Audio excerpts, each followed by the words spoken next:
अगर मैं नहीं कर सकता तो कोई और भी नहीं कर सकता. 90 కిలోమీటర్స్ సైకిల్ ఎడిన తర్వాత 21 kilometres running. These activities humble me guys. Night 7కి స్టార్ట్ అవ్వాల్సిన రైడ్ బ్యాగ్ మర్చిపోయి మెల్లిగా 8 అయింది. This time doing 100 kilometres cycling ride to Shankarpalli. Start అయ్యి reach to financial district. This bro texted me can I join for the next long ride. Financial district నుండి ఇద్దరం start అయిపోయాం. మధ్యలో మాట్లాడుకుంటూ reach to Shankarpalli and return back to home at 120. Video shoot చేసి fresh అయ్యి పడుకునేసరికి 2 అయింది. 2 hours పడుకొని 4 AM లేసా.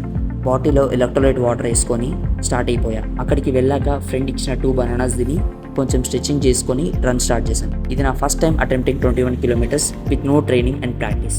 13 kilometres వరకు అంతా బాగానే జరిగింది. హైడ్రేషన్ కావాలి కానీ రన్లో వాటర్ అరేంజ్ చేయలేదు. కొనుక్కుందామంటే షాప్స్ ఓపెన్ చేయలేదు. పక్కన వాళ్ళని వాటర్ సిప్స్ అడుగుకుంటూ రన్ని కంప్లీట్ చేసే ఓపిక లేకపోయినా చాలా పుష్ చేశాను. మైండ్లో ఒకటే రన్ అవుతుంది, ఈ సిచ్యువేషన్లో అగర్ మే నహీ కర్ సక్తా తో కోయ్ ఔర్ భీ నహీ కర్ సక్తా. Finally reach the finish line and fell the dopamine hit. Medal తీసుకొని ఫ్రెండ్తో విక్టరీ పుషప్స్ చేసి winded up the run. Do follow for more crazy shit.